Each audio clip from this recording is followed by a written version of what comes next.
The rain over Las Vegas was a sound you could forget. A fine, silvery static that blurred the neon into watercolor streaks on the windows of the indigo hour. From my corner by the service station, I watched the room breathe. Most people see a supper club and see men in sharp suits, women draped in jewels and laughter. I hear a symphony. The clinking of forks against porcelain was the percussion, the low murmur of 100 conversations, the string section, the sharp pop of a champagne cork, a cymbal crash.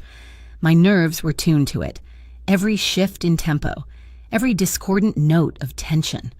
I wasn't just a waitress. I was the unseen conductor of this nightly performance, and I knew the score by heart. Tonight, the music broke. He didn't walk into the VIP lounge. He made an entrance. The room's steady four-quarters rhythm stumbled, falling into an uneasy adagio. Dante Viridian. The name itself was a minor chord played in a dark room. I'd only ever seen him in hushed photographs online. The whispered king of the Obsidian Orchestra, a name too elegant for the kind of business he conducted. In person, he was less a man and more a presence. Wrapped in a suit so black it seemed to absorb the low, amber light. A violin case was held loosely in one hand, but it was his smile that held the real threat. It was a sharp, polished thing, a blade sheathed in charisma. He and his entourage, a collection of granite-faced men who moved with the unnerving silence of predators, swept into the private chamber at the back. The one soundproofed with velvet and secrets. My manager, a man who sweated even in the cold, gestured frantically for me. Table 7, just water, don't speak unless spoken to. Mara, don't look them in the eye, just be wallpaper. I grabbed a silver tray and a crystal pitcher, the condensation cold against my fingers. Inside the chamber, the air was thick with the scent of expensive cologne and something else, something metallic and sharp like ozone after a lightning strike.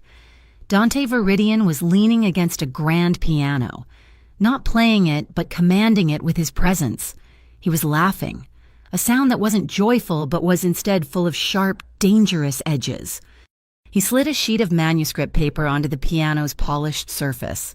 A little composition of mine, he announced to his men, his voice a smooth baritone that coiled around the room. The men, his capos, his lieutenants, whatever they called themselves, looked at the paper with blank, uncomprehending eyes. It wasn't music, not in any traditional sense. There was no melody, no harmony. It was a string of single, stark notes, arranged in a sequence that felt mathematically cold. $10 million, Dante said, the words falling into the quiet room like stones into a still pond. To anyone who can translate it, tell me what the song is about. A heavy silence followed. His men who could probably break bones as easily as I could pour water, were musically illiterate. They stared at the page as if it were written in a dead language. One of them, a thick-necked man with a scar bisecting his eyebrow, grunted, "Boss, it's just notes." Dante's smile widened. "Everything is just notes, Rex, until you understand the arrangement." I stood by the door, tray held steady, my mind racing. My grandmother, who played the accordion in a traveling circus long before I was born, used to send letters like this. She'd hide poems, messages, warnings to her sister across the country, not in words, but in the spaces between the notes. It wasn't about the notes themselves. She'd told me, her voice smelling of cloves and memories. It was about the intervals, the distance you travel from one to the next. That was the key. My eyes scanned the page from across the room, a perfect fourth up, a major second down, a tritone. It wasn't music. It was a substitution cipher, a lexicon of leaps and falls. Each interval corresponded to a letter, a number. It was a language I hadn't heard in 20 years, but one my heart had never forgotten. The man named Rex Callum, the one with the scar, caught my glance. A smirk twisted his lips. "What's the matter, sweetheart?" he sneered, his voice a low growl. "You think you can read the funny dots? Get the boss his water and stop staring." He turned to Dante. "I've got $5 grand that says the only thing she can read is a drinks menu." My breath hitched. The room, the men, the danger, it all faded into a low hum. All I could see were the notes. All I could hear was my grandmother's voice. Listen to the silence between, Mara, that's where the truth lives. I didn't realize I was moving until I was standing beside the piano. I kept my eyes down, focused on the sheet music, under my breath. So low it was barely a whisper. I began to translate. Perfect fifth up. G, minor third down. E, major sixth up. My lips moved without conscious thought, my mind a flurry of calculations, transposing intervals into alphanumeric characters, a string of them, longitude and latitude, a date, a time. It was a set of coordinates, a delivery schedule for something they called a black box. I just laid bare the entire logistical spine of their operation. I finished the last sequence and my whisper died out. The silence that fell then was different. It wasn't heavy or tense. It was absolute, a perfect, terrifying void where the room's symphony had once been. I could feel every pair of eyes in that chamber fixed on me. I finally lifted my head. Dante Viridian was staring at me. His polished smile was gone, replaced by an expression of utter stillness. And then, he blinked. Just once. A slow, deliberate drop of his eyelids that seemed to last an eternity. In a man so composed, it was as loud as a gunshot. It was the rarest of things, pure, unadulterated surprise.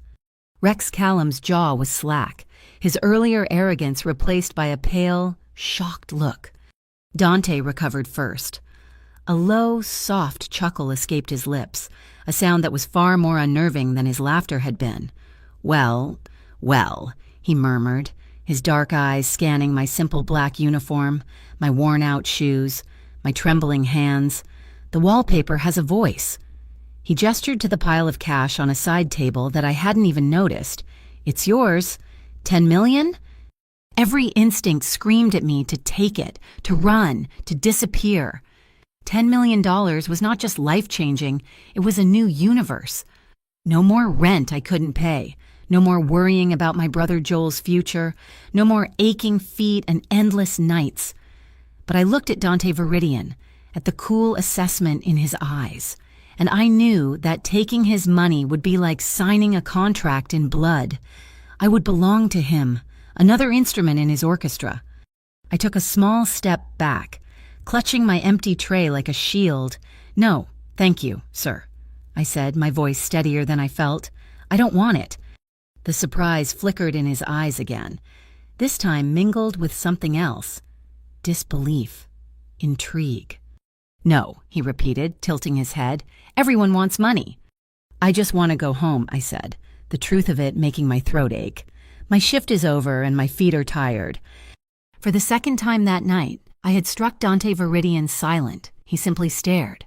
The cogs turning behind those obsidian eyes, the ceiling lights glittered, reflecting tiny stars in their black depths. He seemed to be reassessing me, the entire situation, the very laws of physics that governed his world.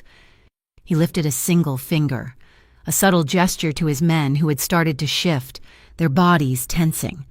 They immediately relaxed, melting back into the shadows. He wanted to understand the waitress who knew music. He wanted to understand the woman who refused a fortune because her feet were sore. He gave a slow, deliberate nod. Go home, then. I didn't need to be told twice. I turned and walked out of the room, my back rigid, feeling his gaze on me like a physical weight with every step. I didn't breathe until I was back in the main dining area, the familiar clatter of the club a welcome shield. As I was untying my apron in the locker room, my hands still shaking, I saw it. On the small bench, placed where I couldn't miss it, was a single, thin card. It was made of polished obsidian, cool and heavy in my palm. Etched into its surface were 7 small, vertical slashes. No name, no number, just the mark, a silent, coded invitation. My heart hammered against my ribs, not in a steady rhythm, but in a frantic, syncopated 7/8 time, the time signature of trouble. I quickly slipped the card into my stocking, the sharp edge a cold promise against my skin. As I pushed through the club's main doors and out into the drizzling night, I glanced back through the tinted glass, across the crowded room, past the laughing patrons and the swirling cigarette smoke. I saw him standing in the doorway of the private chamber. He was watching me. Our eyes met, and in that moment, something shifted. It wasn't the look of a predator watching its prey. It was something quieter, more profound. It was the silent, startling recognition of two musicians, hearing the same impossible note across a vast, silent space, finally realizing they weren't playing a solo after all. Outside, the gentle rain had been replaced by a shower of light from the colossal LED billboards. The entire Las Vegas Strip shimmered and pulsed, a grand, chaotic stage with no curtain to hide behind, and I had just been handed a starring role in a performance I didn't understand, for an audience I couldn't see. Home wasn't a place. It was a 19-year-old boy named Joel and the lingering scent of turpentine. We lived in a cramped room at the Sundown Motel in Henderson Flats, where the peeling paint on the walls was less a sign of decay and more a blank canvas for my brother. Joel painted murals, sprawling, vibrant works of art that fought back against the beige misery of our surroundings. He painted to forget the sound that haunted our quiet moments, the memory of our mother's persistent, dry cough. A rhythm that had faded into silence 2 years ago, tonight. He was working on a galaxy swirling out from a crack in the plaster, his brushstrokes sure and steady. He was the only music I had left. After he fell asleep, the city lights painting shifting patterns on his face, I finally took out the obsidian card. It felt cold, unnaturally smooth, a sliver of darkness in my palm. The 7 slashes were less a message and more a measure of music, a time signature. Below it, almost invisible, were 2 more etchings, a location and a time. Studio B7, 2:07 a.m. Not a request, but a summons. A downbeat I was expected to meet. The next afternoon, a woman found me on my lunch break. She was unremarkable in the way that takes immense effort, dressed in a practical gray pantsuit that made her blend into the concrete cityscape. Her name was Kyrie Knox, and her business card read Metropolitan Integrity Bureau, MIBX, a name I'd never heard of, but it had the unmistakable weight of the government. "Mara Quill," she said, her voice a flat, even monotone. "You have a rare talent, a form of auditory synesthesia. We believe. You don't just hear sound, you interpret its structure, its patterns." I sipped my lukewarm coffee, saying nothing. "Dante Viridian has been a person of interest to us for a very long time," she continued, unfazed by my silence. "He communicates in ways we can't decipher, encrypted audio files, coded musical phrases. He's a ghost in the machine. We want you to be our acoustic interpreter. Help us translate him."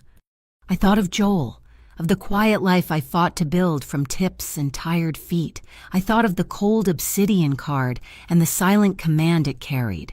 Inviting one predator into my life was madness. Inviting 2 was a death wish. "I'm a waitress," I said, pushing my chair back. "I think you have the wrong person." I walked away, feeling her analytical gaze follow me all the way back to the restaurant. That evening, a delivery arrived at the motel's front desk. It was a large, extravagant bouquet of lilacs, their scent so powerful it filled our small room, overpowering the turpentine. It was the smell of the old backstage dressing rooms my grandmother used to describe, a scent of glamour and decay. Tucked inside was a small, crisp card. The handwriting was an elegant, sharp script. Music doesn't lie. People do. There was no signature. There didn't need to be. Joel, drawn by the scent, looked at the flowers with a frown. "Who are those from—" "No one," I said, my voice too quick. Later, I found him sketching in his notepad, his charcoal stick flying across the page. He was drawing a man in a sharp suit, his back to the viewer, conducting an orchestra of shadows with long, graceful hands.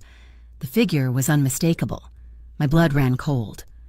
"Joel, who is that?" I asked, trying to keep my voice light. He didn't look up. I don't know. Just a man I dreamed about. He was making music out of all the city's quietest sounds. He paused, tapping the charcoal against the page. He felt loud. The next day, my manager called me into his office. He was sweating more than usual, dabbing at his forehead with a crumpled handkerchief. He wouldn't meet my eyes. "Mara," he stammered, "Mr. Callum paid me a visit this morning." Rex Callum, the man with the scar and the sneer. He strongly suggested that it would be in the best interest of the club if you kept to yourself. No talking about the clients, no. Remembering things. He finally looked at me, his eyes pleading. "I can't afford to lose my license. Mara, just pour the water. That's all." I nodded, a knot of ice forming in my stomach. Later that day, the head of security mentioned that the audio feed on the cameras in the VIP section had mysteriously cut out. The video worked fine, but the rooms were now officially silent, a warning, delivered in the absence of sound. At 1:45 a.m., I put on my most practical shoes, told a sleeping Joel I was going for a walk, and caught the bus heading downtown. Studio B7 was in a part of the city that progress had forgotten. It was the last standing building on a block slated for demolition, a brick ghost with boarded-up windows. A faded sign above the door read, "Vesper Loom Records." A phantom label. The door was unlocked. The inside smelled of dust and old magnetic tape. A single bare bulb illuminated a cavernous recording studio. And in the center of it all, seated at a dusty Steinway grand piano, was Dante Viridian. He wasn't wearing his suit jacket, just a crisp white shirt with the sleeves rolled up his forearms. He didn't look up as I entered, his fingers moving fluidly over the keys. He was playing a fugue. It was a complex, layered piece of music, with different melodic lines chasing each other, weaving in and out in a dizzying, mathematical dance. It was technically brilliant, but emotionally cold. It wasn't a song, it was a schematic. He played the final chord, letting it hang in the dusty air before the silence reclaimed it. Each theme, he said, his voice calm and resonant in the acoustic space, is a supply route. The first voice, the primary subject, is our main channel through the port, the counter subject. He played another, more intricate line. Is the air freight schedule. The episodes, the moments of free counterpoint, are our variable ground transport. He looked at me then, his dark eyes intense. "You heard the schedule in my VIP lounge. Now, listen to the map of the entire supply chain." My mind raced, connecting the musical patterns to logistical ones. The way the themes inverted suggested a reversal of a shipment, the use of stretto. Where the themes overlapped in rapid succession was a clear indicator of a consolidated, high-priority delivery. He wasn't just playing music, he was rendering his entire operation into sound. "What do you want from me?" I asked, my voice barely a whisper. He stood up from the piano, moving with a liquid grace that was both elegant and predatory. "I want you to become my ears," he said, his voice dropping lower. "I am surrounded by men who only listen for threats, for insults, for weakness. They are deaf to the nuances, to the things said without words. The world conducts its business in rhythm, in pattern, in the spaces between the words. I want you to translate the silence for me." I clutched my purse strap, my only anchor in this surreal moment. The fear was a cold, hard knot in my chest, but my grandmother's stubborn pride was in my blood. "I only serve food, Mr. Viridian." A flicker of something amusement, perhaps respect, crossed his face. He didn't try to persuade me with money this time. He knew that wouldn't work. Instead, he leaned against the piano, and the predatory aura around him subsided, replaced by a deep, resonant weariness. "My mother was a music teacher," he said quietly, his gaze fixed on some distant point in the past, in a small town that the Echo Cartel decided to make their own. She was the best. She could take any child and teach them to find the music inside themselves. He paused, his jaw tightening. They wanted her to teach their children. A status symbol. She refused. She said she wouldn't let their poison touch her art. His eyes met mine, and for the first time, I saw something beyond the calculated control. I saw a crack in the obsidian. They didn't like being told no. One night, they drove by her studio while she was teaching a free lesson for the neighborhood kids. They fired into the building. They didn't hit her, but they sent their message. His voice was flat, devoid of emotion, which made the story even more chilling. I am in this world, Miss Quill, not because I enjoy it, but because it is the only way to get close enough to the men who compose this kind of filth. I intend to burn their entire songbook from the inside out. I didn't believe him. Not completely. It was too perfect a story, too tailored to appeal to the part of me that understood art and principle. But as I listened, I heard something else.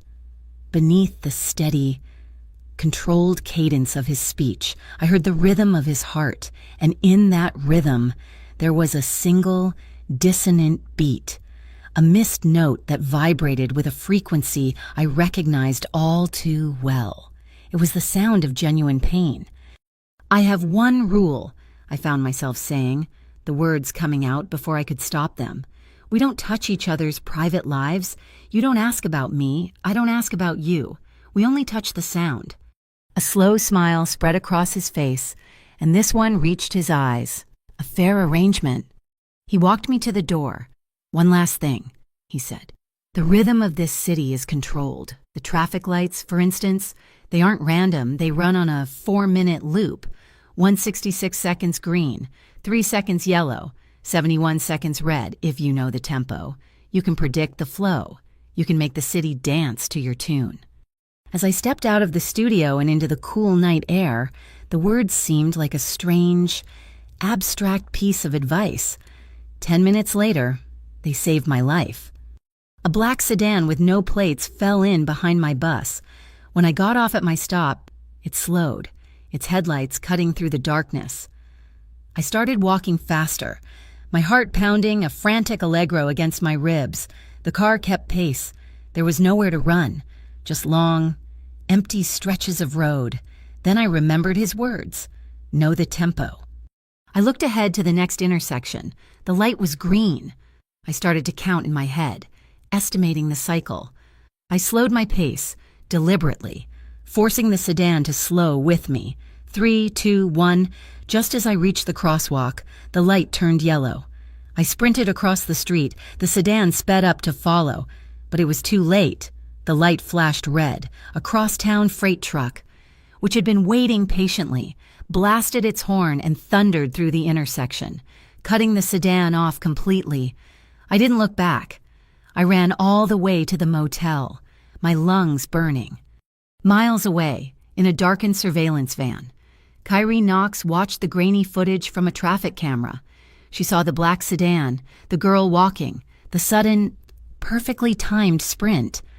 She looked at the traffic grid data on another screen. It wasn't luck, it was timing. She picked up her pen and wrote in her logbook, "Subject is a natural." She deciphers rhythm as fast as a safecracker. My work for Dante Viridian began not in shadows, but in sound waves. The Obsidian Orchestra didn't move contraband in dusty warehouses. They traded in futures and influence on an encrypted audio platform called Dorsal. It was a blind auction house for the digital age, a place of immense power that looked, on the surface, like a music sharing site. There were no bids in dollar amounts. Every transaction, every offer, every hostile takeover was a custom 800 8-drum pattern. A deep, resonant kick drum might signify an opening bid on a tech startup. A crisp, cracking snare could be a counteroffer for a block of real estate. The intricate, skittering hi-hats determined the terms. It was a language of pure rhythm, impenetrable to the uninitiated. We worked from the dusty silence of Vesper Loom Studios. Dante would play the day's market activity through the high-fidelity monitors, a relentless pulse of electronic percussion, and I would listen. I filled a worn notebook, not with words, but with staff lines and notes. I was creating a dictionary. A dotted quarter note followed by 2 16ths in the kick pattern meant liquidate assets. A syncopated snare hit on the offbeat was a request for leverage. I translated the percussive chaos into a map of shifting power, a ledger of greed and ambition written in the language of the beat. One afternoon, Dante stood behind me, watching me work. My pencil flew across the page, charting out the complex polyrhythms of a particularly aggressive play for a shipping firm. "You're not just translating, Mara," he said, his voice a low hum that seemed to vibrate in the air behind me. "You're composing. You're finding the musical theory behind their chaos." He looked at my notebook, at the pages filled with my unique shorthand of rhythm and meaning, and the expression on his face was one I'd never seen before. It was the look of a man who had worked his entire life with crude tools, only to be handed a microscope. It was through Dorsal that we found the first whispers of the Crimson Ledger. They were a rival outfit, more brutal and less elegant than Dante's organization. They were making moves, but their patterns were sloppy, almost brutish. Then we found their real method of communication.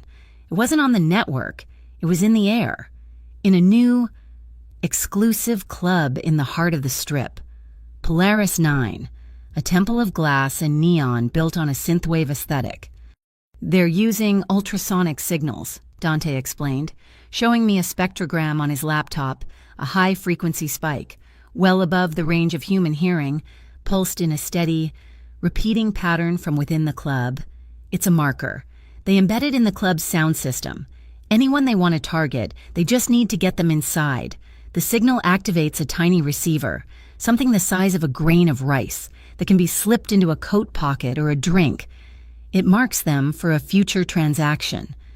"You want me to go in," I stated. It wasn't a question. "I need you to go in," he corrected gently. "I need you to listen to that signal. They're launching their biggest play on opening night. I need to know what they're saying." I thought of Joel, sleeping peacefully in our motel room, a universe of swirling galaxies still drying on the wall above his head. My life was now a tightrope walk over a canyon, and I couldn't bear the thought of him falling with me. "He has to be safe," I said, my voice firm. "Joel, I want your guarantee that whatever happens, nothing touches him." Dante's gaze was steady and unwavering. "You have my word. No one will ever touch your brother." Polaris 9 was an assault on the senses. Laser lights sliced through clouds of artificial fog, illuminating a sea of writhing bodies. The music was a relentless, four-on-the-floor beat with a driving synth bass that you felt in your bones. Dante had secured me a Waitress uniform and a position for the night. My job was to circulate, to listen beneath the noise. As I navigated the crowded floor, I could feel it, a faint, high-pitched pressure in my ears, like a mosquito whining just at the edge of hearing. The ultrasonic signal. As I got closer to the main speaker arrays, the pressure intensified, but I also detected another frequency, a low-level hum that was out of place. It was the telltale sign of an active induction microphone, a vibration sensor. Someone else was listening. I remembered the business card in my wallet. MIBX was one possibility, or someone else. There was another agency Kyrie Knox had mentioned in passing, a rival of theirs, the Federal Commerce Vigilance, the FCV. If their device received a signal on the same frequency as the ultrasonic marker, the feedback loop would create a cascade failure. At best, it would blow every speaker in the club. At worst, it could spark a fire. My mind raced. I found a service panel behind the bar, pretending to look for cleaning supplies, with trembling fingers. I found the frequency modulator for the sound system and nudged the ultrasonic broadcast up by a few dozen kilohertz. It was a tiny shift, imperceptible to any receiver, but enough to move it out of the FCV's sensor range. The low hum in my ears vanished. Later. Rex Callum cornered me near the service station, a false smile on his face. "Boss says you're the golden goose," he said, his voice slick with suspicion. "Heard a rumor from one of my contacts. He said the Ledger boys are making their move tonight using a 3/3 rhythm in their signal, a waltz. You hearing that?" I paused, holding a tray of empty glasses, and met his gaze. It was a childishly simple trap, A waltz, in a synthwave club pumping out a 120 beats per minute house track. It was the musical equivalent of wearing a tuxedo to a beach party. No one waltzes in a place like this. Rex, I said, my voice flat.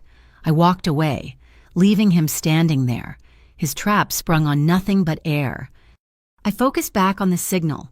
The ultrasonic pulses were a language of their own, a staccato burst of information. I closed my eyes, letting the thumping bass of the club fade away, and listened to the silent conversation happening all around me. A location, a time, a payload. But there was another sound, a discordant rhythm that didn't belong. It was organic, a heartbeat. Most of the people in the club had hearts beating in time with the music, a collective, synchronized pulse. But this one was different. It was a rapid, unsynchronized gallop, a frantic, panicked rhythm hidden beneath a calm exterior. My eyes snapped open and scanned the room. My gaze landed on a bartender at the far end of the main bar. He was handsome, smiling, mixing drinks with a practiced flair, but his heart was screaming. I watched his hands. As he poured a drink for a man in an expensive suit, the target, I realized his other hand moved below the bar. I heard a faint, almost inaudible fizz, the sound of a chemical reaction. He was mixing something into the drink. There was no time to shout, no way to get there. I looked across the club and saw Dante, standing in a shadowed alcove, watching me. I lifted my hand to my tray. My fingers tapped out a quick, urgent rhythm against the metal. A staccato phrase in our private language. Danger. Now, kill the sound. His eyes narrowed in understanding. He gave a single, almost imperceptible nod. The world went black, not just the lights, but the music, the sound, everything. A sudden, total sensory deprivation. The collective roar of the crowd died, replaced by a wave of confused and startled gasps. In that single moment of disoriented silence, I heard movement from the alcove. Dante's people, moving with a speed and silence that was terrifying. When the emergency lights flickered on a few seconds later, the man in the suit was gone. The bartender was still there, a look of pure confusion on his face, the tainted drink still in his hand. Chaos erupted, but it was controlled. No shots, no screams of pain, just a clean, silent extraction. From a nondescript sedan parked across the street, Kyrie Knox lowered her audio-enhancing binoculars. She hadn't heard the ultrasonic signal, but she had seen it all: the waitress, the tapping fingers, the instant blackout, the target's disappearance. She made a note in her file. They don't communicate, they resonate. The two of them leap across moral voids like dancers. The next evening, back at the studio, Dante placed a small, heavy object on the piano. It was an antique metronome, its wooden case polished smooth with age. Engraved on a small brass plate at its base were 5 words: "Keep time when all else falls apart." "A gift," he said simply, "for hearing the notes no one else can." A week later, a thick envelope arrived for Joel from something called the Pharaoh Muse Foundation. It was a full, 4-year scholarship to the finest art institute on the West Coast, all expenses paid. The foundation was anonymous, its funding untraceable. But I knew. I could feel Dante's signature on it, a silent act of keeping his word. The same day, a notice was posted on the door of the Indigo Hour. It was an official city ordinance violation, issued by the MIBX. The charge was persistent urban volume violations. It was a threat, cloaked in bureaucracy. Cooperate or they would take away the only legitimate thing I had. That night, I didn't dream in images or stories. I dreamed in sound. I dreamt I was floating in a dark, empty space, and the only things that existed were chords. Loneliness was a sustained, melancholic minor 7th. Fear was a screeching, atonal cluster. And somewhere, far off in the distance, was a single, clear, resonant note that sounded like hope, a note I knew I had to find. The city had become a cage of eyes and ears. Kyrie Knox and the MIBX were a constant, humming pressure. While Rex Callum's suspicion was a discordant note I could feel at my back even when he wasn't there. The air in Las Vegas was thick with observation, so Dante took me where there was nothing to hear but the wind. He drove us far out into the desert, the neon glow of the Strip shrinking in the rearview mirror until it was just a faint, pulsing memory on the horizon. Our destination was a ghost, an abandoned drive-in movie theater. The ticket booth was a hollowed-out skull, and the parking spaces were slowly being reclaimed by sagebrush. Dominating it all was the screen, a colossal white slab against the deep indigo of the twilight sky. The wind, unobstructed for miles, hit the massive screen and made it hum, a low, resonant sound like the breathing of some great, sleeping beast. We sat on the hood of his car, a black sedan that seemed to drink the last of the light. The silence out here was different from the manufactured quiet of the studio. This was a deep, ancient silence, full of space. "Listen," Dante said, his voice a low murmur that didn't disturb the quiet. "What does it say?" He meant the wind. It was a constant presence, whispering as it swept through the dry brush, moaning as it flowed over the dilapidated concession stand, singing a high, lonely note as it caught the edge of the screen. I closed my eyes, filtering out the individual sounds and listening to the composition as a whole. It was a symphony of desolation and freedom. "It says, 'Trust me,'" he offered, his interpretation colored by his own nature, a command, an assurance. I heard something different, in the rise and fall of the pitch, in the spaces between the gusts. I heard a plea. "It says, 'Don't leave me,'" I whispered.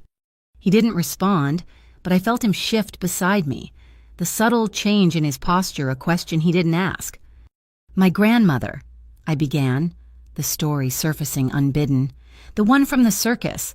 She was a high-wire walker for a time. She said the most dangerous thing up there wasn't the height, it was the rhythm, your own panicked heartbeat, the sway of the wire, the gasps of the crowd. It could all throw you off, so she learned to find a different rhythm." I looked out at the vast, empty desert. She would use the wind. She'd listen to its cadence and match her breathing to it. She'd find the beat in the flapping of the tent canvas and time her steps to that. She taught me how to find the music in things that aren't music, and how to hold on to it when you're scared. It's a way of not feeling so alone. Dante was a phenomenal listener. He didn't interrupt, didn't interject with his own experiences. He simply absorbed the story, his stillness a vessel for my words. He created a space where a memory I hadn't spoken of in years felt safe to emerge. Just then, a distant boom echoed from the direction of the city, followed by a faint, celebratory crackle. Someone was setting off fireworks. It was miles away, a harmless burst of light and sound, but beside me, Dante flinched.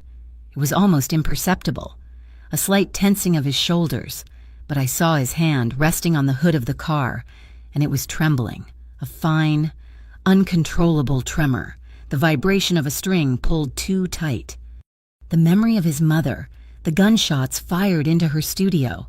The sound had an echo in him, a phantom limb of pain that ached decades later. Without thinking, my hand moved to cover his. I didn't grab or clutch. I simply laid my palm over the back of his hand. His skin was warm against the cooling desert air. I could feel the frantic, unsteady pulse in his wrist, a hummingbird's rhythm of old trauma. His fingers, which I had only ever seen move with absolute precision over piano keys or a sheet of music, were rigid. For a long moment, he remained frozen. Then, slowly, as if surrendering a piece of himself he had guarded his entire life, his fingers curled up and laced through mine. His tremor subsided, his pulse gradually slowing until it found a steadier, calmer beat against my own. He turned his head, and in the faint starlight his eyes were no longer the impenetrable obsidian I was used to. They were dark pools of a vulnerability he never showed anyone. The carefully constructed fortress around Dante Viridian had a crack in it, and I was standing right inside the breach. The distance between us vanished without a word. The movement was slow, a magnetic pull that felt both inevitable and terrifying, a crescendo building note by note. His free hand came up to cup my jaw, his thumb stroking my cheek, a touch so gentle it seemed to question its own right to exist. Our foreheads touched, and we stayed that way for a long moment, just breathing the same air, our heartbeats a quiet percussion in the vast silence. When he kissed me, it was not with the fire and fury I might have expected from a man like him. It was a question, a slow, tentative exploration, a deep, resonant chord of tenderness and restrained longing. There were no clever words, no grand declarations. Our story was told in the language of touch, in the way his hand slid from my jaw to the nape of my neck, his fingers weaving into my hair, in the way my hand tightened its grip on his, an anchor in a sudden, overwhelming sea of sensation. He was the conductor, and I was the music, and for the first time, the composition felt like it was being written for two instruments. We moved from the hood of the car to the worn leather of the back seat, a clumsy, graceful dance in the dark. His suit jacket landed in a heap on the floor, a discarded piece of armor. The moonlight, slicing through the dusty car window, traced a silvery path along his collarbone, down my arm. Our movements were a quiet conversation, a series of unspoken agreements. It was a discovery of trust, a synchronization of rhythms that had nothing to do with business or danger. It was the feeling of being completely safe with the most dangerous man I had ever known. We were two people who lived in a world of rigid control, finally learning how to let go. In the quiet darkness of the desert, we whispered about a piece of music that was no longer a solo. Afterward, we lay tangled together, listening to the desert wind, our synchronized heartbeats the only rhythm that mattered. Dante had switched on the car radio, tuning it to an old AM station that was mostly static, the crackle and hiss a strange kind of lullaby. I rested my head on his chest, tracing the lines of his shirt, feeling the rise and fall of his breathing. And then I heard it. Beneath the random chaos of the static, there was a pattern, a faint, structured pulse. It was weak, almost entirely buried in the noise, but it was there. A repeating sequence of short and long bursts of signal interference, Morse code, but cruder, hidden in the carrier wave of the radio station itself. I sat up, suddenly alert. "What is it?" Dante asked, his voice thick with sleep. "The static," I whispered, closing my eyes to concentrate. "There's something in it."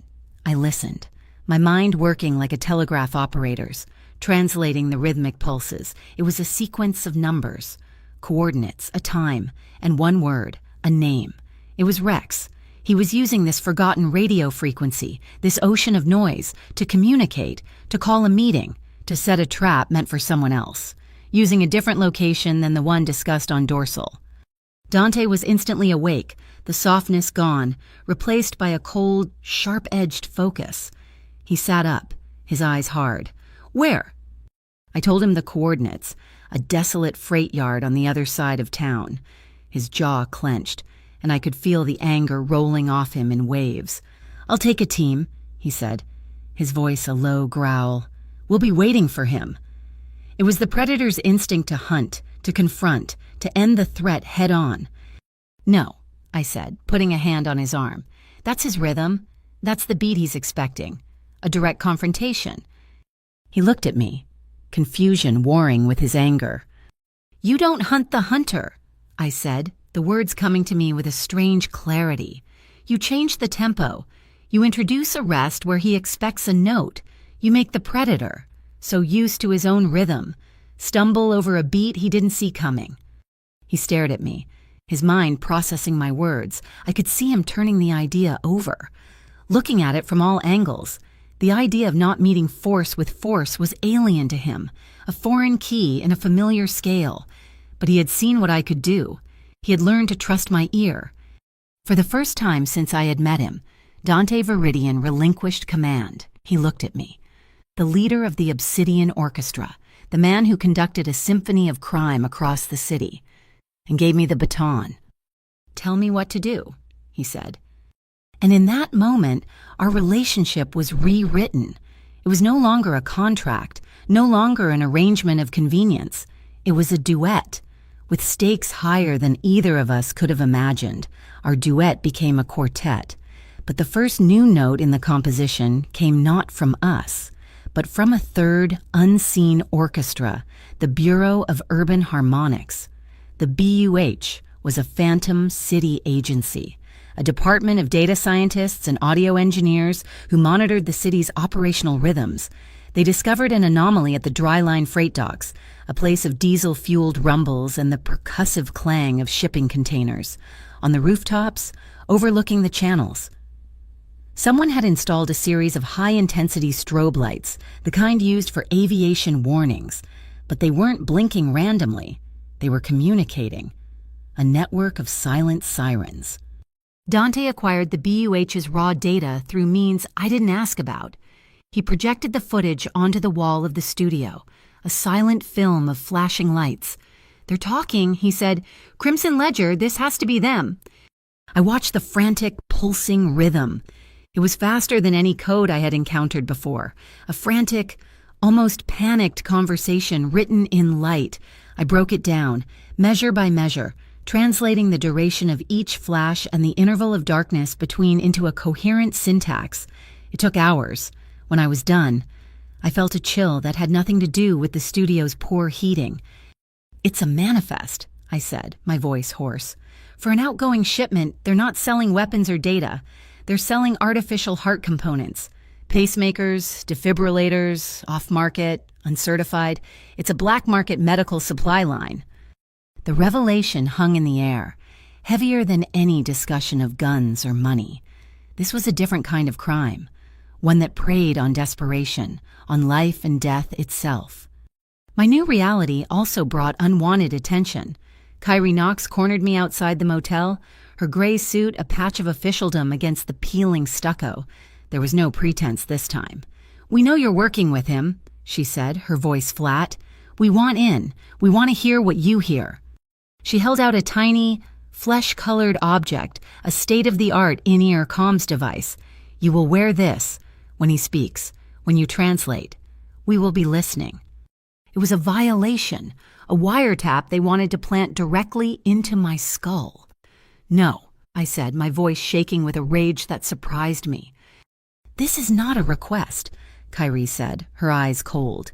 "We have a file on your brother, an impressive artistic talent. It would be a shame if his new scholarship were suddenly revoked due to a clerical error. It would be a bigger shame if he were brought in as an accessory to Viridian's operations." The threat was a physical blow. They had found my frequency, my one vulnerable note. Joel. I felt trapped, a string vibrating between two opposing forces. I looked at her, my resolve hardening into something cold and sharp. "Fine," I spat. "I'll wear your bug. But if you so much as look in my brother's direction, if his name even appears on one of your reports, I will go silent. You'll get nothing from me, ever again. Do you understand?" She gave a curt nod. The deal struck. Dante's response to the Crimson Ledger's new venture was swift. He assembled his own ensemble, a specialist quartet for this new, complex piece of music. Tamsin Vale was a brilliant, pragmatic audio engineer who could build a ghost frequency or map the acoustic weaknesses of a building in minutes. Huck Rail was the driver, a former stuntman who saw traffic not as a series of cars, but as a fluid, rhythmic dance he could lead. And Price Noon, a lanky, quiet hacker who spoke in code and moved through digital systems like a phantom, listening to the hum of data streams. Our plan was codenamed Syncopate. The ledger's transactions for the medical parts were all routed through Dorsal, using a new set of audio codes. The plan was to hijack their next big transaction. Price would create a duplicate of their encoded audio file, a perfect forgery. My job was to subtly alter the rhythmic structure of the fake file, changing the embedded delivery coordinates from their secure warehouse to an abandoned cold storage facility Dante's organization controlled. Lapis Yard. Tamsin would then broadcast our forged audio file over their network at the precise moment of the transaction, creating a seamless swap. Huck would be waiting to secure the shipment. We gathered in the studio to plan, the air thick with technical jargon and nervous energy. Rex Callum was there, observing, his presence a constant, low hum of distrust. As Tamsin explained the intricacies of carrier frequencies, her assistant, a quiet woman named Lena, handed out schematics. I watched Lena's hands. She was right-handed. I'd noticed it before, but as she listened to Tamsin, her left hand was tapping out a nervous, syncopated rhythm on her thigh. 1, 2, 3, 4, 1, 2, 3, 4, a waltz. I froze. Rex's trap at Polaris 9, the lie about the 3/3 rhythm. It wasn't a random guess, it was a tell. He had been testing me, and in doing so, he had revealed the signature rhythm of his own network of informants. Lena was the mole. She was Rex's listening post inside our operation. The night of the operation was a tense, staccato affair. I sat beside Tamsin in a surveillance van a block from Lapis Yard. Dante was in a separate car with Price, while Huck was parked in the shadows near the facility's gate. I was wearing Kyrie's earpiece, a silent, itching reminder of my compromised position. "They're initiating the transfer." Price's voice crackled over our comms. "Ready to broadcast the ghost signal. Mara," Tamsin said, her fingers poised over her laptop. My heart was pounding. I knew Lena had already passed on our location. This was a trap. "Wait," I said, "something's not right." "We have to go now, or we miss the window," Tamsin urged. Before I could argue, the world outside erupted in flashing red and blue lights. Tires squealed on pavement. FCV, not MIBX, a different agency entirely. They swarmed the entrance to Lapis Yard, setting up a blockade. "It's a raid," Huck's voice was tight with panic. "They were tipped off." Dante's voice was dangerously calm, but I could hear the fury underneath. "There's a false note in the orchestra. They knew our location, but they didn't know I knew about them. We had seconds." My eyes darted around, searching for an instrument, a way to change the composition on the fly. And then I heard it. The low, mournful sound of a train horn from the nearby freight tracks, signaling its approach to a crossing. It was my only option. I grabbed the comms microphone. "Huck, listen to me," I said, my voice clear and commanding. I hummed 2 distinct pitches into the mic, a perfect fifth apart. "That's the horn you're about to hear. When it blows, you move, not before. Price. Can you access the rail network controls?" "Give me 10 seconds, he replied. "The delivery truck is 2 blocks away," Tamsin warned. 10 seconds is all we need," I said. "Dante, the new location is the Aurora Float, the floating loading dock at Pier 4. Get there." Price came back on. "I'm in. What do you need, Mara?" "Make the train sing," I commanded. On the tracks, the train's horn suddenly blasted out a complex, rhythmic sequence. 2 long blasts, 3 short, a pause. 1 long, it wasn't a standard warning signal. It was a message. My message. Huck, hearing the sequence, slammed his car into gear and peeled away from Lapis Yard. The delivery driver, seeing the FCV raid and hearing the signal he had been briefed to listen for, didn't even slow down. He sped past the chaos at Lapis Yard and rerouted toward the waterfront. Our plan was only a partial success. Huck secured the truck at the Aurora Float. Inside, we found the prize, the Ledger's acoustic ledger, a server containing every coded transaction they had ever made. But one shipping container from the manifest was missing. It had been on a different truck, one that had slipped through the net. It was the container filled with the pacemakers, designated for a network of underground clinics serving people with no insurance and no hope. We had their secrets, but they still had the hearts. The next day, Dante did something that shocked me. He didn't plan a war. He didn't retaliate. He made a call. He negotiated. He used a portion of his own untraceable funds to buy the pacemakers back from a shadow charity that acted as a front for the Crimson Ledger.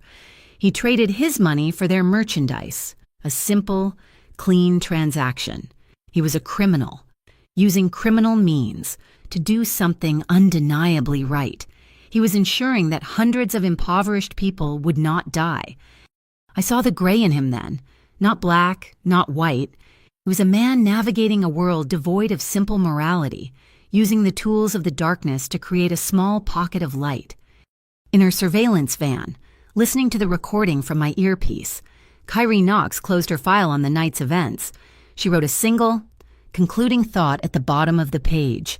Viridian isn't black or white. He's a thinking shade of gray. The quiet that followed our partial victory was a fragile, held breath. We had the Crimson Ledger's playbook, their acoustic ledger. But the victory felt hollow, incomplete. The cost of it, the missing medical supplies, the deal Dante had to make in the shadows left a dissonant hum in the air between us. The politics of this world were a tangled composition, and I was beginning to understand that every resolution was just a cadence leading to a more complex movement. The new movement began with a perversion of our language. A video file arrived on Dante's secure network, addressed to him, but meant for me. There was no sound. The screen was black, except for a single, blindingly bright light, flashing in a frantic, terrifying rhythm. It was a silent, strobing ransom note. In the center of the light's glare was the battered, bruised face of Huck Rail, his eyes wide with fear. Rex Callum had made his move. The video was his declaration of war, a formal announcement that he was a double agent for the Crimson Ledger. The flashing light was the demand me, in exchange for Huck. I watched Dante as he viewed the file. The calculated composure he wore like armor dissolved, burned away by a white-hot rage. His hands clenched into fists, the knuckles white. He was a man built of control, but seeing one of his own broken and used as a bargaining chip sent a tremor through his entire being. This was the raw, untempered fury I had only glimpsed before. "He wants a trade. He'll get one," Dante snarled, his voice a low growl that was more animal than human. "I'll go myself. I'll walk right into his trap and tear him apart from the inside." "No," I said, my eyes fixed on the screen, on the pulsing light. "That's the downbeat. That's the first note of his song, and he's expecting you to play it. We can't."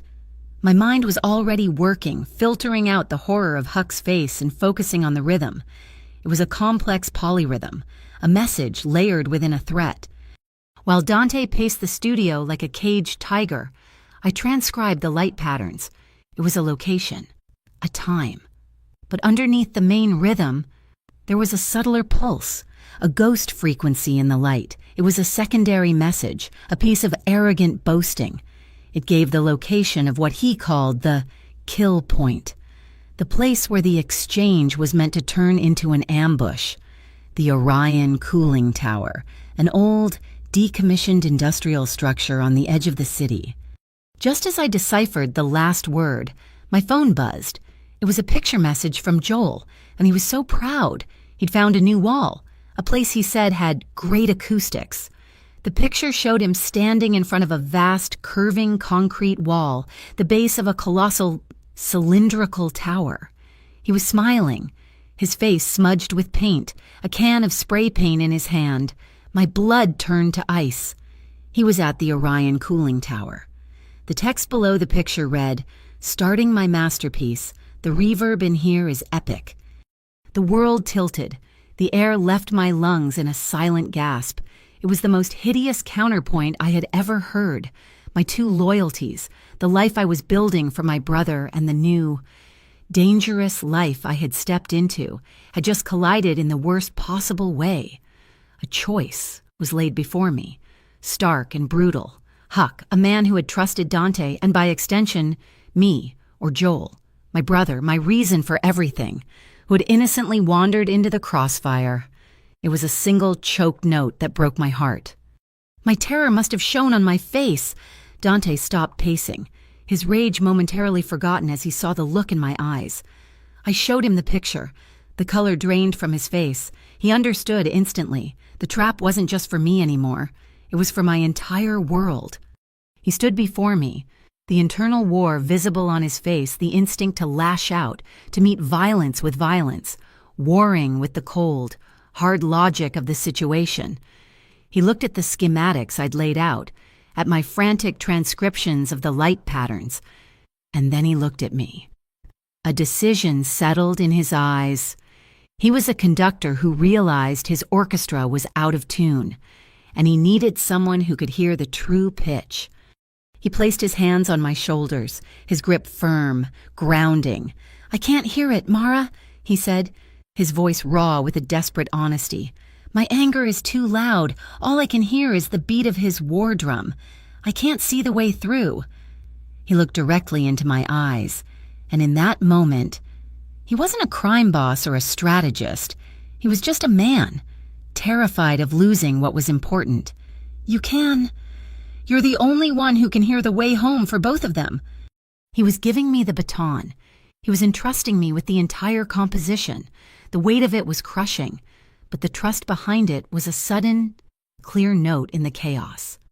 I took a deep breath, forcing the panic down. I had to orchestrate this. I had to write the music that would bring everyone back alive.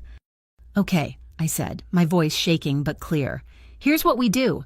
We split the orchestra." I turned to Tamsin. "Rex will have Huck locked down. Electronic locks, most likely. Can you find their resonant frequency? Overload them with a sympathetic vibration." Tamsin nodded, her eyes bright with the challenge. "It's not science fiction. Every lock has a frequency. If I can get close enough, I can make it shake itself apart. It'll be loud, but it'll be fast." "Good," I said. I turned to Dante. "Rex is expecting you or me to walk into the tower. He's not expecting a full assault on the location where he's holding Huck. You will lead a decoy team. Price will create a ghost signal. Make it look like our entire force is moving on Huck's position. You will make a lot of noise. You will draw their attention. Your part of the symphony is the distraction, loud, chaotic, and completely overwhelming." "And you?" Dante asked, his eyes searching mine. "I'm going to the Orion Tower," I said, "alone." He started to protest, but I cut him off. "Rex wants me. He's arrogant. He'll be there waiting for his prize. He won't expect me to be the one on the offensive. He'll be listening to your noise, and he won't hear my silence. It's the only way." I went to the Orion Tower alone. The vast, hollow structure hummed with a low, industrial drone. Water dripped from rusted pipes, each drop a percussive tick in the oppressive quiet. I found Joel on the ground floor, so engrossed in his mural he hadn't noticed anything was wrong. Standing behind him, a long, thin blade held loosely in his hand, was Rex Callum. "The golden goose arrives," Rex said with a triumphant sneer. "I knew he'd send you." "Let my brother go." "Rex," I said, my voice even. "He has nothing to do with this." Rex laughed, a harsh, ugly sound that echoed in the cavernous space. "He has everything to do with this. He's your rhythm, your weakness." He gestured around the tower. "You know, his mother used to bring him here. Before he was Dante Viridian, king of the underworld, he was just a kid with an uncanny ear. She would teach him about acoustics in this very room." He took a step closer, his eyes burning with a resentful fire. "I was her student, too. I worked harder than him. I practiced until my fingers bled. But he just heard it. She would play a complex chord, and he could name every note. He always got to hear it first. He always got the praise.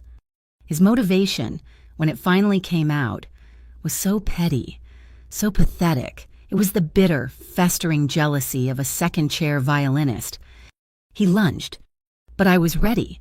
I wasn't a fighter, but I was a musician. I understood timing. In my hand, I clutched the antique metronome Dante had given me. As Rex moved, I swung it, not as a weapon, but as a timekeeper. I threw it against a metal pillar a few feet away. The sudden sharp clack was a percussive shock.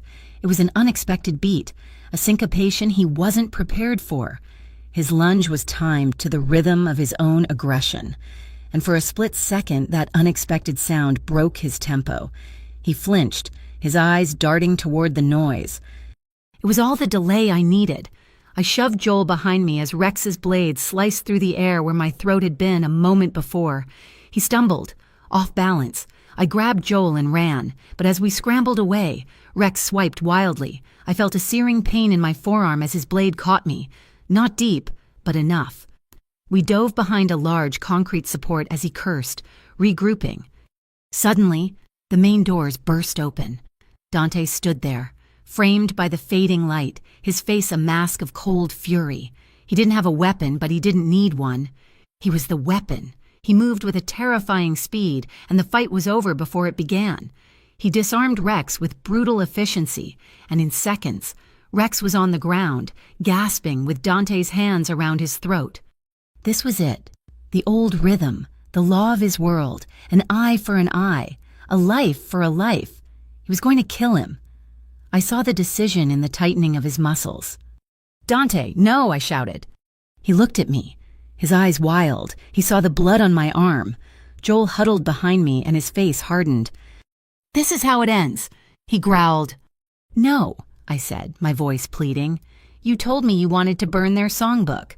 Don't become another verse in it. Write a different ending." He looked at the sputtering, pathetic man on the floor, then back at me. He was at a precipice, staring down into the violent melody that had defined his life. And then he made a choice. He let go.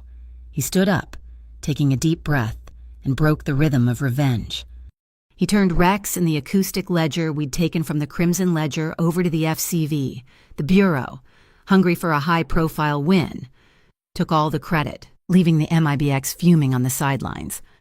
The next day, Kyrie Knox met me in a quiet cafe. She slid a plastic card across the table. It was a temporary, unofficial immunity waiver. "The Bureau is not pleased about the FCV's victory," she said, her voice devoid of emotion. "But you've proven your value. This will keep you and your brother off any official records, for now." She stood to leave. "We will, however, require one final translation from you at a time of our choosing. Consider it the price for our silence." She left me there with the card, a get-out-of-jail-free pass that felt more like a leash. We had won, but I was now indebted to two different, opposing conductors, each with their own symphony they wanted me to play. After the cacophony of the Orion Tower, Dante brought me to the quietest place in his world, high above the ceaseless thrum of the indigo hour. Accessible only by a private elevator, was a rooftop greenhouse. It was a glass box filled with stars, the reflected city lights from below, and the real, faint desert stars from above. The air was warm and humid, thick with the intoxicatingly sweet, funereal scent of hundreds of night-blooming hyacinths. This was his mother's sanctuary, he explained in a near whisper, a place he maintained exactly as she had left it.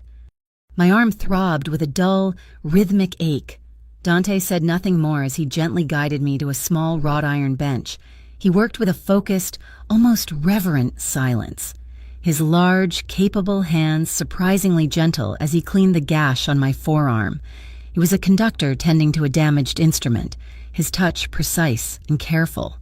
The sting of the antiseptic was a sharp, staccato note in the warm, floral air. When he was done, a neat white bandage stood out starkly against my skin, a visible reminder of the discord we had just survived. I expected words then, an explanation, a justification, an apology. Instead, he walked to a corner of the greenhouse where an old, polished wooden cabinet stood. From it, he retrieved a vintage reel-to-reel tape player. With painstaking care, he threaded a fragile, aging tape through the machine. He flipped a switch, and after a moment of soft, crackling hiss, a sound filled the greenhouse. It was a piano, a simple, hauntingly beautiful melody, a lullaby full of melancholic grace. The performance wasn't perfect. There was a slight hesitation on one of the arpeggios, a human imperfection that made it all the more real. This was his mother.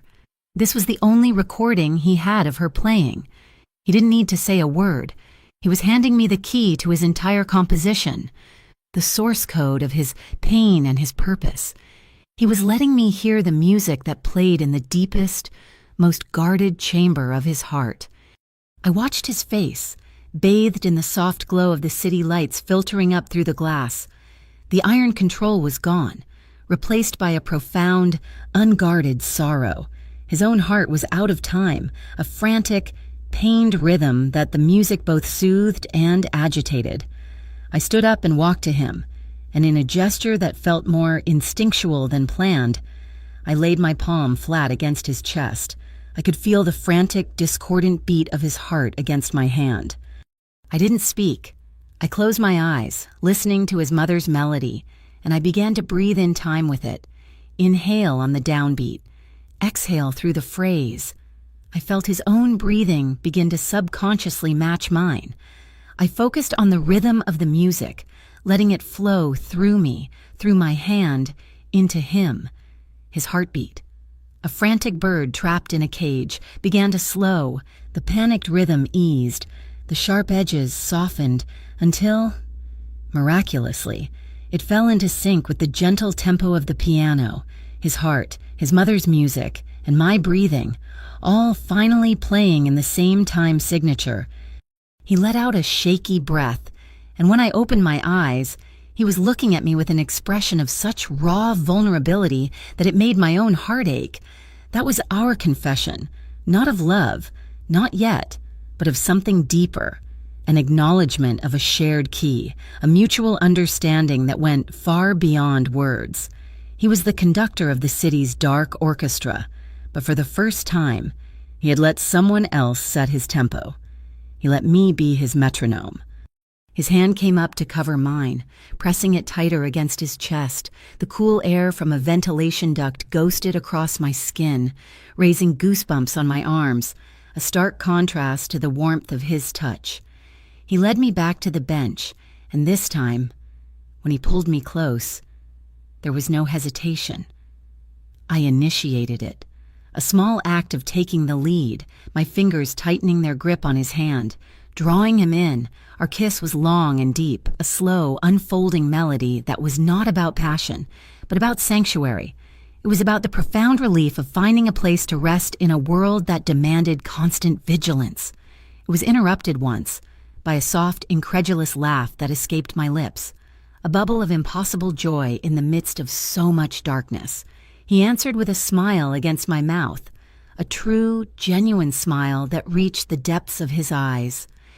We talked for hours, our voices low, weaving around the scent of the hyacinths. We talked about home, not the motel room with its peeling paint or his vast, empty penthouse. We spoke of home as a frequency, a person who hears your native rhythm when the rest of the world is noise. You are the conductor of silence, I told him, the words feeling more true than anything I had ever said. You're the only one who hears what people are saying when they're not speaking. He looked at me, a soft, wondrous light in his eyes. And you, he said, his voice a low caress, are the only one who can hear the music. The next morning, I went to see Joel. The change was remarkable. One of the pacemakers Dante had recovered was now working its quiet miracle inside my brother's chest. The bluish tint was gone from his lips, and the constant, weary breathlessness had been replaced by a new, steady energy. He was already planning his next project, his eyes bright with excitement. He showed me the finished mural on the wall of a community hospital, a picture he'd taken on his phone.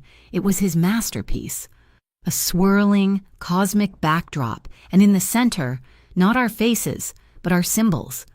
A graceful, curving treble clef and a strong, resolute bass clef, intertwined, inseparable, a duet without words.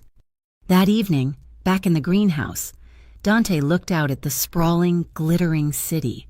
When this is over, he said, when we decipher this final arrangement with the ledger, we should go.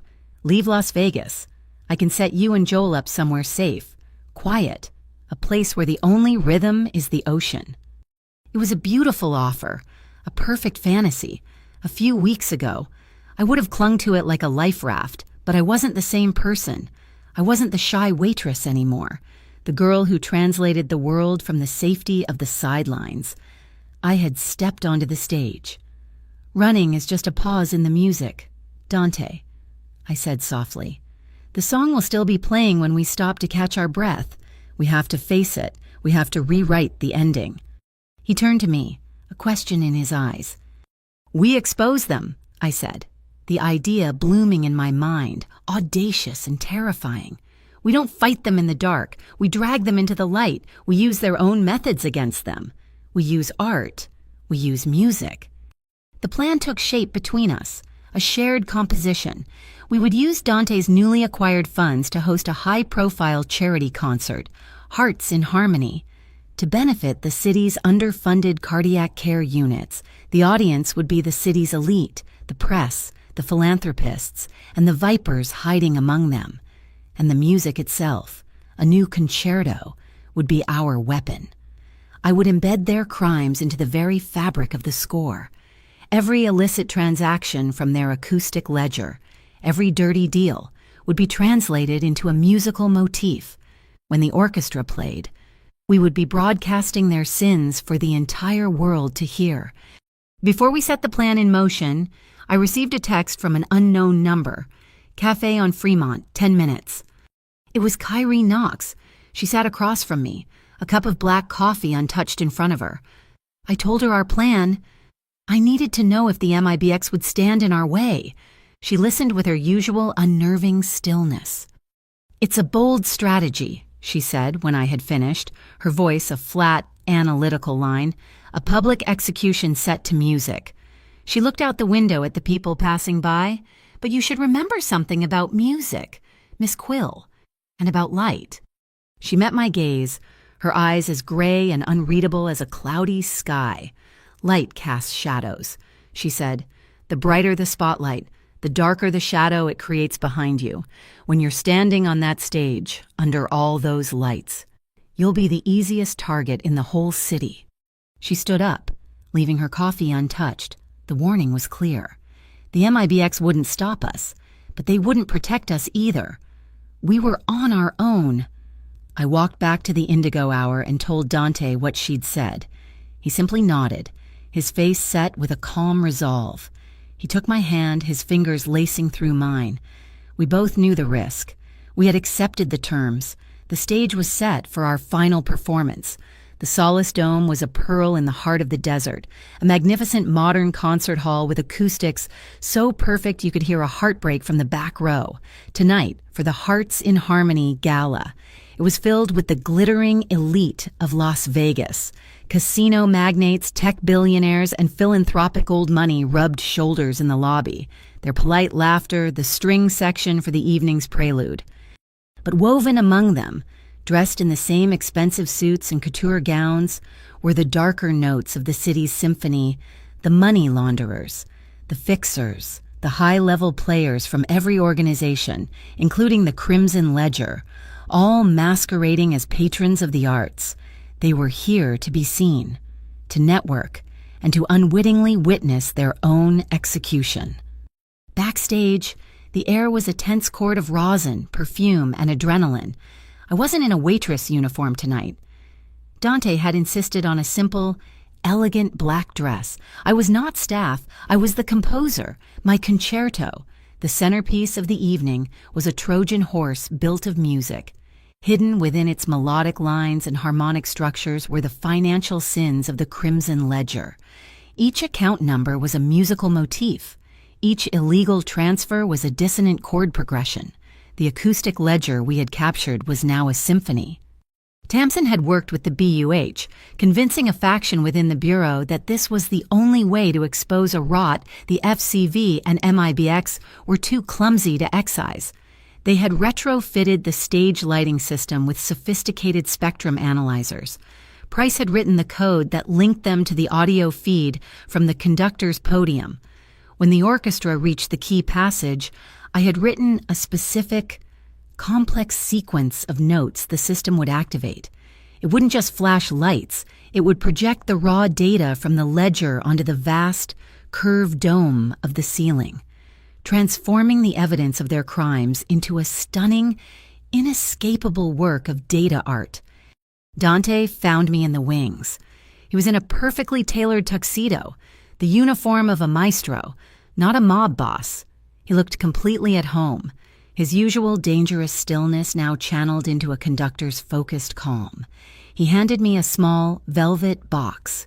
Inside, nestled on a bed of satin, were a pair of simple, elegant earrings, each a single, teardrop-cut piece of quartz. "For clarity," he said, his voice a low, steadying bass note in the pre-show jitters, "so you can always hear the true pitch." He helped me put them on, his fingers warm against my skin. For a moment, we just stood there, the chaos of the orchestra tuning up around us a world away. He was about to step onto a stage and declare war on a powerful enemy, using my music as his weapon. He was betting everything on my ability to hear the truth. Then he walked onto the stage. The applause was thunderous.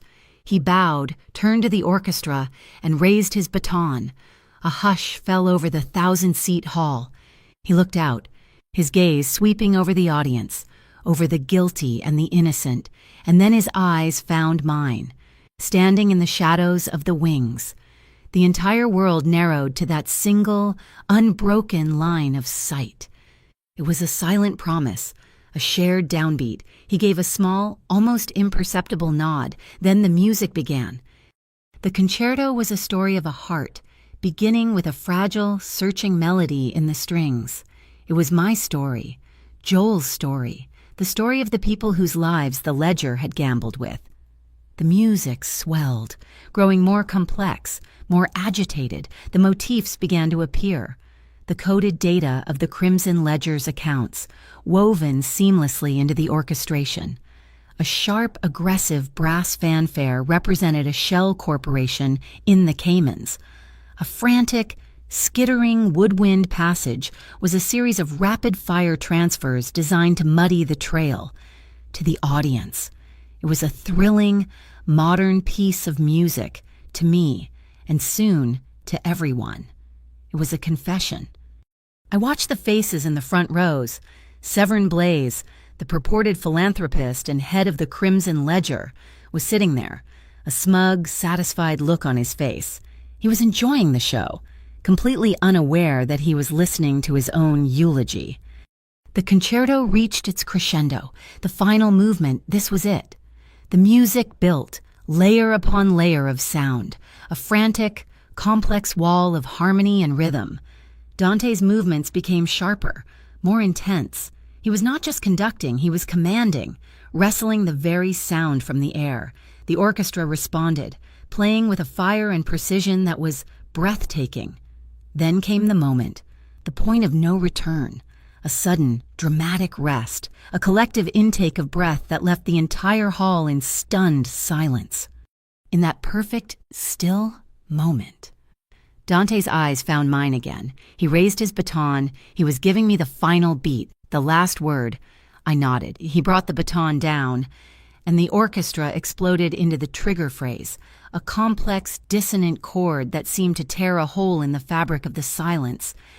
The effect was instantaneous and biblical. The stage lights flared, and beams of structured light shot up to the ceiling. The dome, a moment before a dark, starless sky, was suddenly alive. Swirling, intricate patterns of light and color bloomed across its surface. A beautiful, abstract galaxy of information.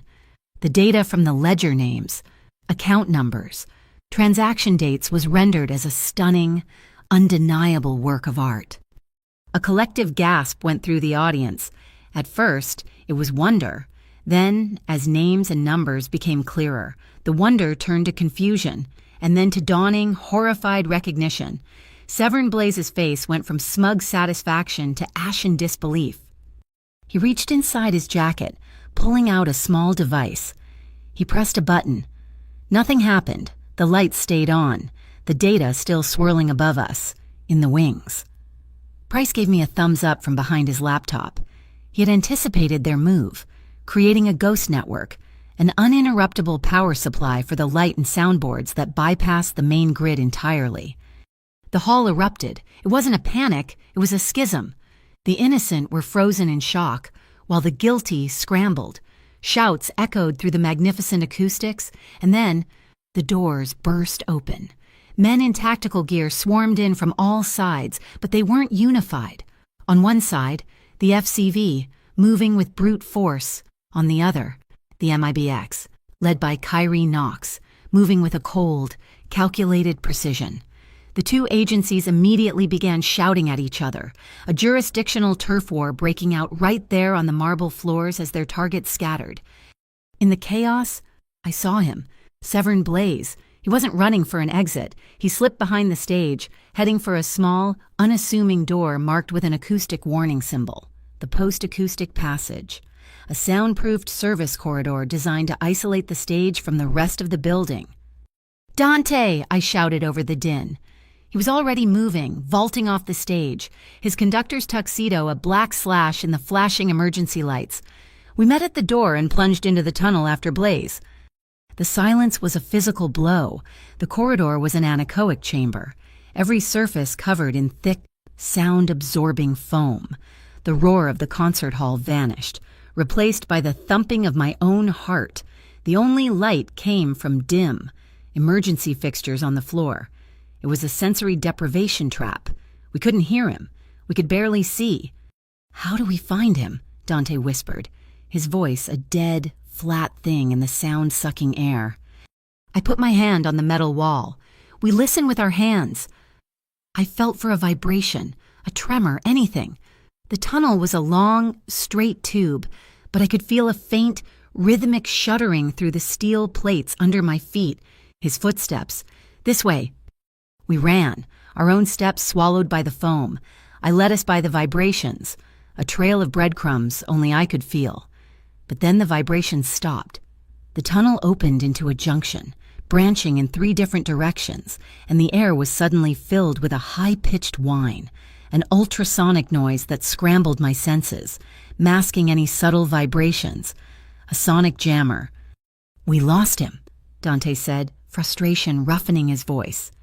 I closed my eyes, trying to block out the high-frequency noise. I needed a resonator, something to focus the tiny, residual vibrations of his movement. My hand went to my ear, the quartz earring, a gift for clarity. I took it off, the smooth, cool crystal a solid thing in my trembling hand. I knelt down, placing the earring gently on the cold concrete floor at the center of the junction. Quartz vibrates at a stable, predictable frequency. It would ignore the chaotic, high-frequency noise of the jammer and resonate only with the low-frequency, rhythmic vibrations of a person's movement. I watched it, holding my breath. For a second, nothing happened. Then the teardrop of crystal began to tremble, vibrating almost imperceptibly, and it began to rotate, its pointed tip turning slowly, inexorably, toward the left-hand tunnel. It was a compass needle, pointing the way. We took the left tunnel, which ended at a heavy steel door. Dante kicked it open, and we were blasted with the cold, damp air of the waterfront.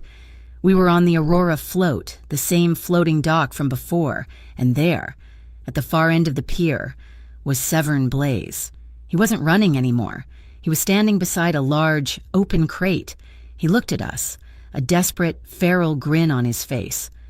"A brilliant performance," he shouted over the wind, "but you're too late for the finale." He gestured to the crate. Inside was a complex array of sonic emitters, all aimed at a central focusing dish. A large, red digital timer was counting down from 5 minutes. It was a sonic bomb. Not an explosion of force, but of sound, an acoustic shockwave powerful enough to cause catastrophic, irreversible damage to anyone within range, a symphony of death. And we were all standing on the stage. The wind on the Aurora float was a wild, untamed thing, whipping off the dark water and screaming around the shipping containers. It was a chaotic, violent piece of music, and Severn Blaze was its conductor.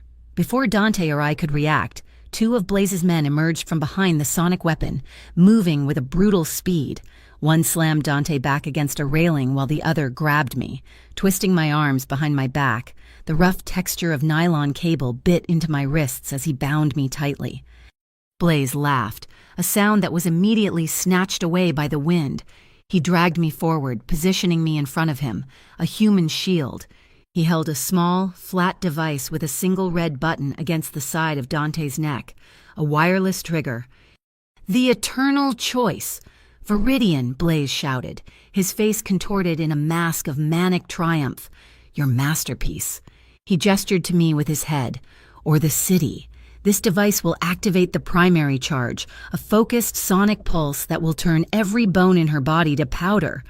But if I lift my thumb," he said, pressing the trigger more firmly against Dante's skin, "my other men, listening on a secure line, will activate the main array, a wide-angle acoustic blast. It won't be lethal at a distance, but it will cause permanent neurological damage to everyone within a 2-mile radius. Think of it, a symphony of screams." The digital timer on the bomb continued its relentless, silent countdown. 2 minutes. I saw the decision in Dante's eyes. He looked at me, his face a canvas of anguish and fury, and in that instant I saw him choose. He was going to lunge for the trigger, sacrificing himself and the city to save me. It was a noble, beautiful, and suicidally stupid idea. He was playing the exact note Blaze had written for him. I couldn't speak. My throat was tight with fear, but I could still keep time. I dug the heel of my shoe into the metal decking of the pier. 3 sharp taps, a pause, then 2 more. Tap, tap, tap. Tap, tap. It was our rhythm, the private code we had developed in the quiet hours at the studio. It meant only one thing: break the rhythm. Dante's eyes flickered down to my foot, then back to my face. The suicidal fire in his gaze lessened, replaced by a flicker of questioning trust. He was listening. I had to give him a new piece of music to play. I closed my eyes, blocking out everything but the sound. I listened to the wind as it vibrated through the taut nylon cables binding me. Each cable was a string on an instrument, and the wind was the bow. Each one hummed at a specific frequency. I filtered through the noise, isolating the pitch of the thickest cable. The one looped around my waist. The frequency was fluctuating, not randomly, but in a slow, steady, repeating pattern, a rhythm. My mind raced, translating the hertz into a number. It was a rate, breaths per minute. The timer wasn't on a clock. It was a bioacoustic trigger, synchronized to the respiratory rate of the person standing closest to it. Severn Blaze. I opened my eyes and looked at Dante. I took a deep, exaggerated breath in, and then let it out slowly. Then another. I was conducting him, showing him the new tempo. He understood immediately. He closed his eyes. His body, which had been a coiled spring of tension, relaxed. The frantic, vengeful rhythm in his posture eased. He began to breathe, long, slow, meditative breaths, a technique I knew his mother must have taught him years ago to calm his own frantic energy. He was slowing his own heart rate, his own respiration, projecting a field of calm in the midst of the storm. Blaze was closer to the device, but Dante was a more powerful instrument. His biological rhythm was overriding Blaze's agitated one, pulling the sensor's focus. On the bomb's display, the timer began to drift. The numbers slowed, the seconds stretching out, becoming thick and sluggish. The countdown was falling below the threshold for activation. "What are you doing?" Blaze snarled. Seeing the timer falter, he looked from Dante's serene face to my desperate one, and he understood. With a roar of pure rage, he shoved me aside and lunged for the bomb's control panel. "If you want to play it slow, let's just skip to the finale." His fingers flew across the keypad, manually overriding the biosync and increasing the power output to its maximum setting. The timer snapped back into a frantic, accelerated countdown. 45 seconds. "Mara?" The voice was a shock, a familiar note in a foreign composition. "Joel?" He scrambled out from behind a stack of pallets, his face pale with terror but his eyes blazing with a desperate resolve. In each hand, he held a can of spray paint. He must have followed me. A tracker on my phone. A brother's intuition. It didn't matter. He was here. He didn't run at Blaze. He wasn't a fighter, he was an artist. He saw the composition of the scene and knew what it was missing. He ran towards the sonic device, and with 2 swift, practiced motions, he sprayed a thick, reflective silver stripe across the 2 largest emitter dishes, the focusing lenses of the weapon.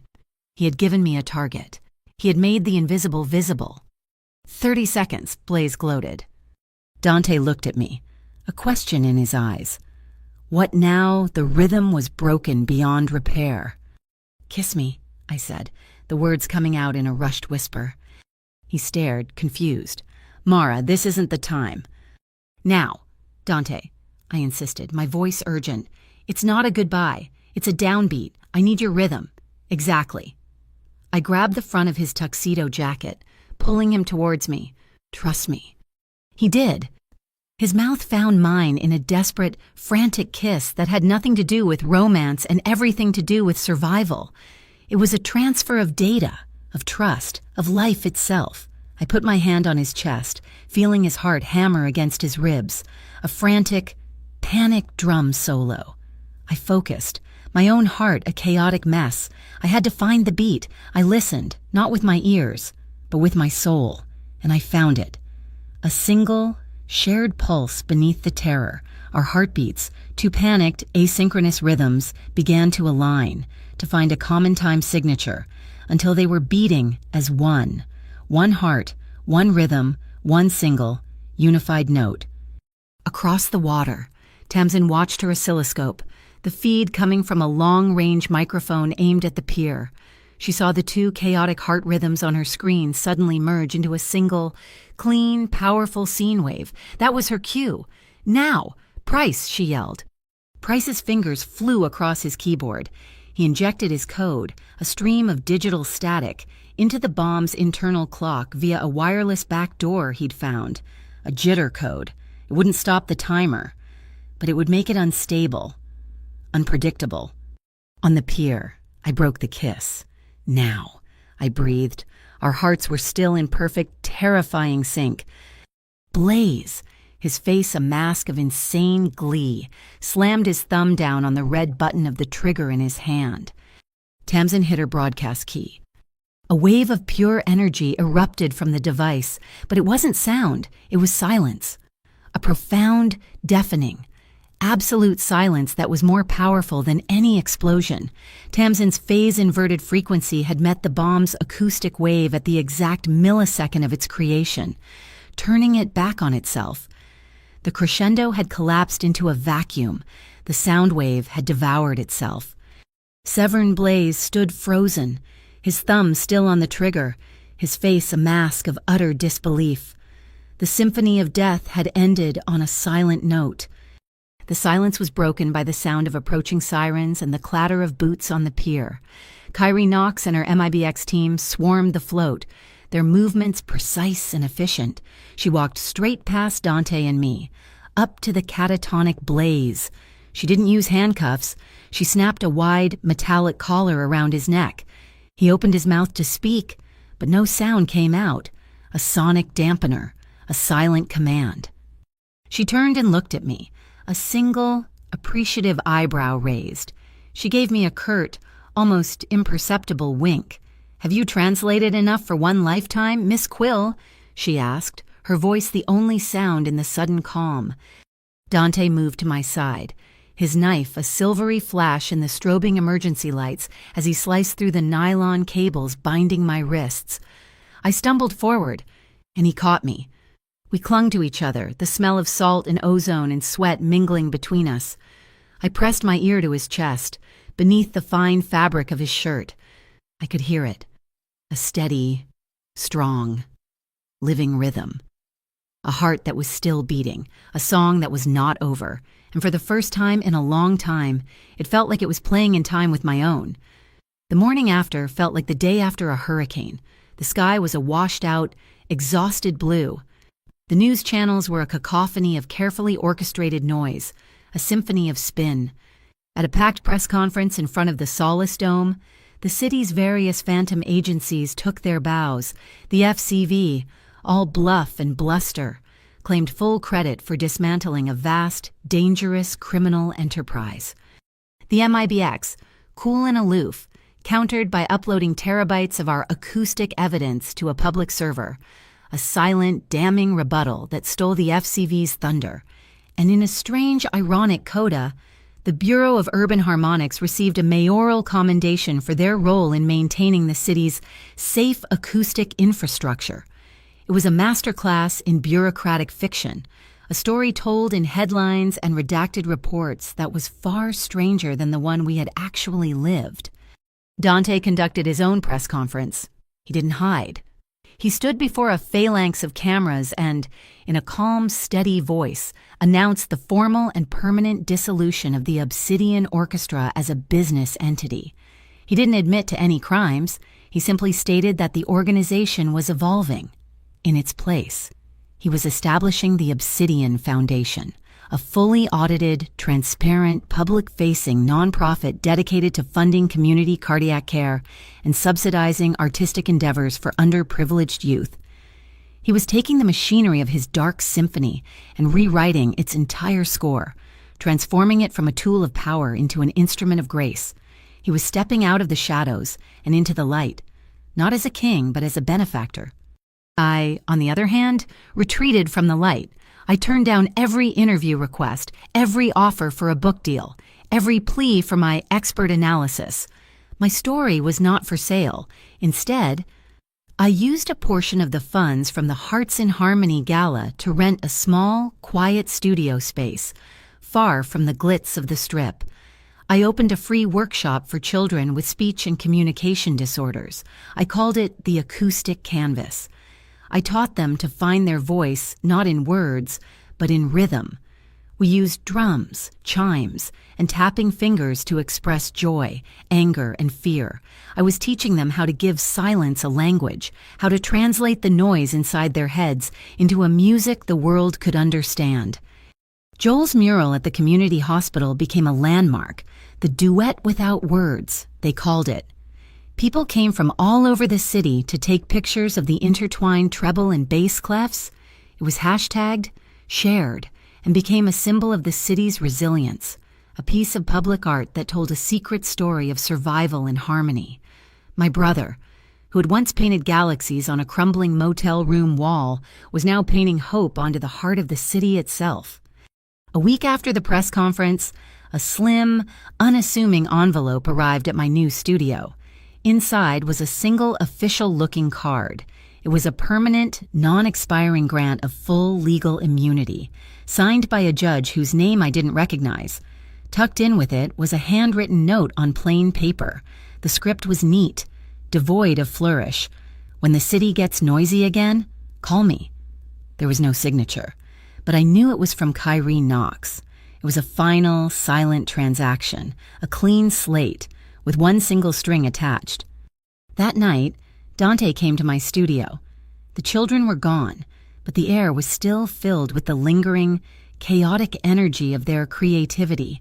He didn't speak. He just looked around at the small drums, the finger paintings on the walls, the simple, quiet life I was building.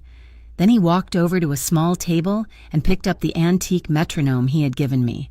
He wound it up, but instead of setting it to a standard tempo, he adjusted the weight on the pendulum with minute, careful movements. He held it up to his ear, listening, then made another tiny adjustment.